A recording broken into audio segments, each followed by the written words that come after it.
Ebb. I'm Bob from Nitzer Ebb. I'm Jason from Nitzer Ebb. And this is an exclusive interview for COMA Magazine. I had read a lot of your early influences were some goth bands. Do any of you still follow goth at all?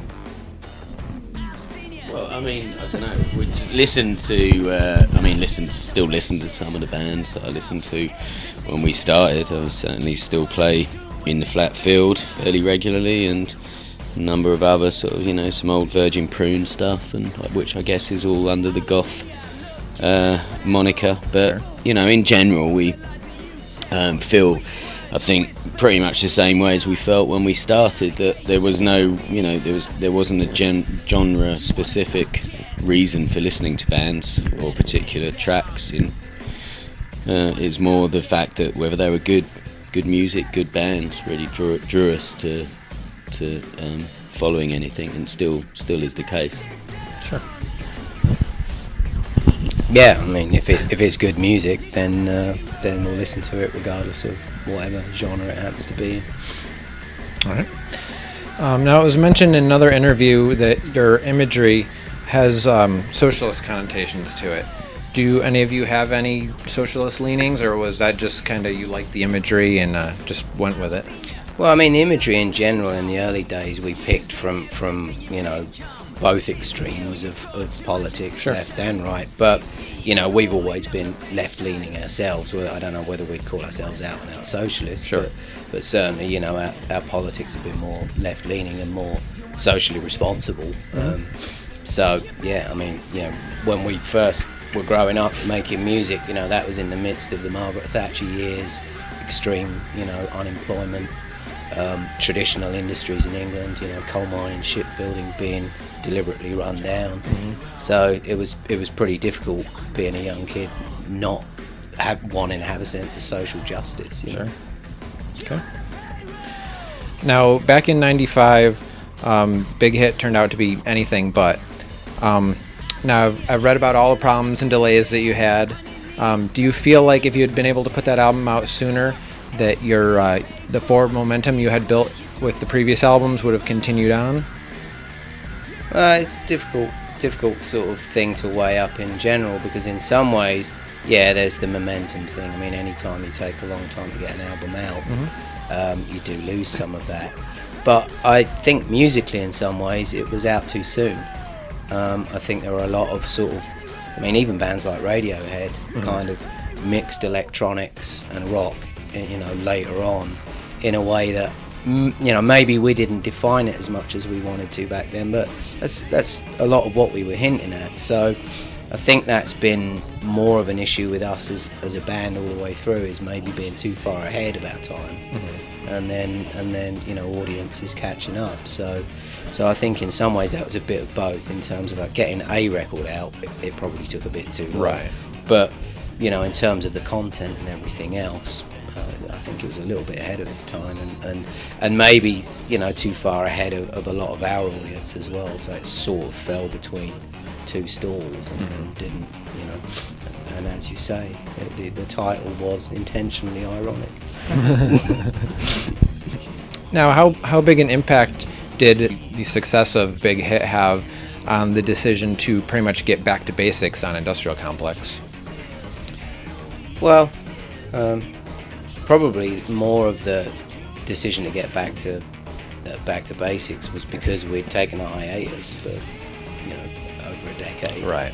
So, and we were coming back. It was a reunion. So I think rather than every band, like you look over the evolution of Nitzer Ebb, there's a lot of changes. We're always trying to do something different. And coming back after all that time, it just makes sense to just okay, let's just really get back to our roots and kind of reintroduce ourselves kind of from the ground up again. So Get back to what you do best. Indeed, some might say that. 2010 was pretty much like old times for you guys, bringing back Jason and getting back with Depeche Mode on Tour of the Universe. Yeah, again, I mean, it's been a funny part of the whole process from doing the reunion to doing Industrial Complex. It is like almost like a mini reliving of history where all those steps have been taken. And yeah, it feels good. It feels like, full circle, and everyone's back that's meant to be back, and being on the Mode tour, just, not exactly destiny as such, Right. but just a good feeling like that. Like, this feels pretty natural. Yeah, good to know that the Depeche Mode guys still support you guys. Yeah.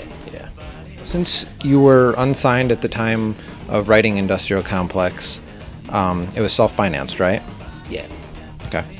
Now, you've done a lot of touring, this being the second time you've come through Phoenix in support of the album. Has the income from the tour, as well as the sales of the album, made it feasible to self-finance albums in the future? No. That's kind of what I was expecting, really. I mean, you do whatever you can. It's tough for any industry at the moment. So you just try, if you want, like any art, if you want to do it, you find the space and you find the resources to do it. But yeah, I think any band, is unless they're global megastars already, has to be pretty thrifty and pretty resourceful to keep it going. Right. You do work with a few record labels, Major being one of them, and you're also working with Alpha Matrix, right? Yeah, kind of like Major work with a bunch of people in Europe. They're one of them, yeah. But the Alpha Matrix connection looks like you got some benefits out of that with the remixes of Once You Say by Leatherstrip and Coma Commando. So that hasn't hurt you at all, has it? No, I mean, and that's good. Like the whole European, there's a good network of artists and who the labels can reach out to in Europe. And that was quite an enjoyable process, just like getting lots of different remixes, lots of different artists, and we're lucky enough that a lot of people want to get their hands on the music and do something with it. So yeah, it was good. It was a good experience. Yeah, you got some good artists working on your stuff there. Yeah. Back when you were on Geffen here in the States, you put out quite a few music videos. Was that something that was required by a label, or was that something you guys liked doing? Yeah, it was very much required by the label. We paid them. I mean, they were always... it was a funny thing because, being with Mute for the rest of the world, and Mute being headed by Daniel Miller, who notoriously hates spending money, and particularly hates spending money on music videos. But it was definitely part of what you had to do, and at that time in the States, there was a kind of, we did get shown on MTV for quite a lot, and it was a kind of necessary evil, but we particularly didn't like making them. And, it's ironic because I went into film at a later stage, but they're pretty dull. Pretty dull to direct. So I take it you guys have no plans to make any future music videos if you can avoid it? I mean, we will do it. If it's feasible. I mean, that's half of the thing is that it to a certain extent. It's like, what's the point? Sure. There's no real outlet for it anymore. There's certainly, MTV as it stands around the world won't play the majority of anything. Unless it's like completely just top 10 or hip-hop. So you need to work your way into a reality show. Yeah, so there's that. Yeah, we've got that definitely on the back burner. Yeah. Now the videos that you did make show a definite progression. Obviously, at least part of that was because it was, a pretty new format at the time.